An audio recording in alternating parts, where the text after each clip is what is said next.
جب میں یہ کام کرتا ہوں اس کا امپیکٹ یہ جو آپ کا کیمرہ مین ہے، یہ جو آپ کا دربان یہاں پہ کھڑا ہے، جو آپ کو چائے پلا رہا ہے، جو ریڑھی میں کیلے بیچ رہا ہے، ان سب پہ آ رہا ہے۔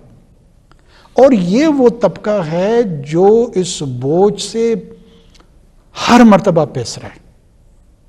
اور ایک پاکستان کی ایسی ایلیٹ ہے جس کو آپ اس یونٹ کو 67 کی بجائے 167 روپے پہ لا جائیں تو تب بھی ان کے پاس پیئنگ کیپیبلٹی موجود۔ اس کم دورانیے میں ہم کیا کر سکتے ہیں؟ میں این جی او کے ماڈل کو میں نے ذہن میں رکھا ہوا ہے کہ وہ ڈیمونسٹریٹ کرتے ہیں ٹو دا رسپانسبل گورنمنٹس کہ سروس ڈیلیوری میں وہ کیا کام کر سکتے ہیں۔ تو ہم بھی اپنے اس چھوٹے سے دورانیے کو استعمال کر رہے ہیں کہ ہم ڈیمونسٹریٹ کر کے دکھا سکیں کہ آگے آنے والی کوئی بھی الیکٹڈ حکومت ہو، to give them a model کہ یار یہ تو ہو سکتا ہے 4 مہینے میں انہوں نے کر لیا تھا یا 5 مہینے میں انہوں نے کر لیا تھا، تو جن کے پاس لمبا مینڈیٹ، عوام کا مینڈیٹ، وہ کیوں نہیں کر سکتے؟ یہ سوال ہم چاہتے ہیں کہ لوگوں کے ذہنوں میں ابھرے، وہ اس کو اٹھائیں اور اس کے جوابات تلاش بھی کریں۔ ہم نے اپنی ریکوری کو لگ بھگ کوئی 18 ارب روپے ہیں، یا میں فگر میں شاید غلط ہو رہا ہوں، نمبر آ رہا ہے، ہم نے یہ ریکوری کی ہے۔ کیوں اس سے پہلے نہیں ہو رہی تھی؟ کیا یہ ریکوری جب آپ نہیں کرتے ہیں تو اس کی رسپانسبلٹی آپ ان لوگوں پہ شفٹ کر رہے ہوتے ہیں جو آلریڈی آپ کا بل پے کر رہے ہوتے ہیں، اور وہ ایڈیشنل کاسٹ ان پہ آ رہی ہوتی ہے۔ تو یہ مہنگائی کون کر رہا ہے؟ یہ میری ill گورننس، پور گورننس کا نتیجہ ہوتی ہے۔ جب میں یہ کام کرتا ہوں اس کا امپیکٹ یہ جو آپ کا کیمرہ مین ہے، یہ جو آپ کا دربان یہاں پہ کھڑا ہے، جو آپ کو چائے پلا رہا ہے، جو ریڑھی میں کیلے بیچ رہا ہے، ان سب پہ آ رہا ہے۔ اور یہ وہ طبقہ ہے جو اس بوجھ سے ہر مرتبہ پس رہا ہے۔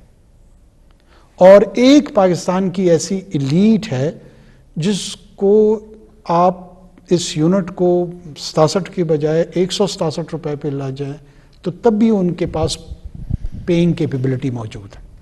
اب اس کو کیسے ہم ایڈریس کریں؟ اس کو آپ نے ایڈریس اسی طریقے سے کرنا ہے کہ جو ایڈمنسٹریٹو انٹرونشنز ہیں ایٹ لیسٹ وہ تو ہم ٹھیک کریں۔ صوبوں کے ذمہ واجب الادا جو ان کے واجبات ہیں کوئی پے نہیں کر رہا، ایک گورنمنٹ آرگنائزیشن دوسرے گورنمنٹ آرگنائزیشن کو پے نہیں کر رہی ہے، ایک میس بنایا ہوا ہے۔ کیپیسٹی چارجز کے حوالے سے اسی طرح کے ایشو ہیں، سرکولر ڈیٹ میں دن بدن خوفناک حد تک اضافہ ہوا ہے۔ ساتھ میں اسمگلنگ، پاکستان کی نہ ڈیجیٹل سپیس محفوظ، نہ فزیکل سپیس محفوظ، نہ سوشل سپیس محفوظ، اور ہیں ہم ایک نیوکلیر ریاست۔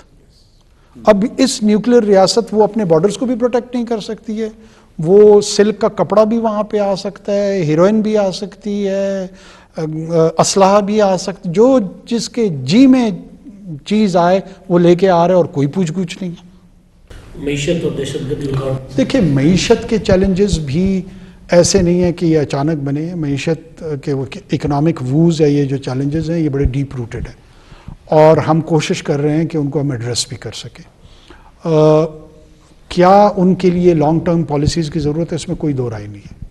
یہ میں قطعاً اس حوالے سے نہیں کہہ رہا ہوں کہ خدا نخواستہ الیکشن کا التوا ہو یا کوئی اور ایسی بات ہو۔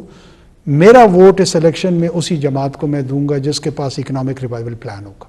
میں ووٹ کاسٹ کرنے انشاءاللہ ضرور جاؤں گا اور دوں گا اسی جماعت اور اسی شخصیت کو جس کے پاس یہ پلان ہوا۔ جس کے پاس یہ پلان نہیں ہے میرے خیال میں وہ عوام کے ساتھ بے ایمانی کر رہا ہے۔ یہ میں بہت زیادہ کوئی سخت لفظ نہیں استعمال کرنا چاہ رہا تھا، مس لیڈنگ کر رہا ہے، کیونکہ پاکستان کا بنیادی چیلنج ہے معاشی، اور یہ بہت کمپلیکیٹ ہوتا جا رہا ہے۔ یہ بھی چونکہ پرانا مسئلہ ہے، تسلسل اس کے لیے ضرور چاہیے، کنٹینیوٹی اس کے لیے ضرور چاہیے، اور اللہ کرے کہ پاکستان کی ڈیفرنٹ پولیٹیکل فورسز جو ہیں، یہ میری دعا ہے، اور ظاہر ہے بطور نگران وزیر اعظم میرا اس میں کوئی کردار نہیں ہے، لیکن as a citizen of this country یہ میری کنٹریبیوشن کرنا میں چاہوں گا کہ کاش کوئی چارٹرڈ آف اکانومی جو ہے نا وہ اگر سائن نہیں ہوتا ہے تو ایٹ لیسٹ انڈکلیئرڈ اگریمنٹ ہو جائے کہ ہاں یار یہ بنیادی باتیں ہم لیٹ سے پرائیویٹائزیشن کرنی ہے، ہم نے ایکسٹرنل ڈیٹس کو کیسے ریشنلائز کرنا ہے، ہم نے ڈومیسٹک ڈیٹ کو کیسے ریشنلائز کرنا ہے، ہم نے ایگریکلچر میں کون سی انٹرونشنز کرنی ہے، جو اوور آل سروسز اور گڈس کی پروڈکشن ہے، ان دونوں پہ کیا پالیسیز ہماری آئیں گی. ہم لائسا فیئر اکانومی کے ماڈل کی طرف جائیں گے، ہم پرائیویٹ بزنسز کو انکریج کریں گے، ہمیں صرف اور صرف ٹیکسیشن سے کام رکھنا ہے. یہ وہ بنیادی سوالات ہیں جو اگر اگری ہو جائیں تو وہ بہت پاکستان کے لیے بہتر ہوگا.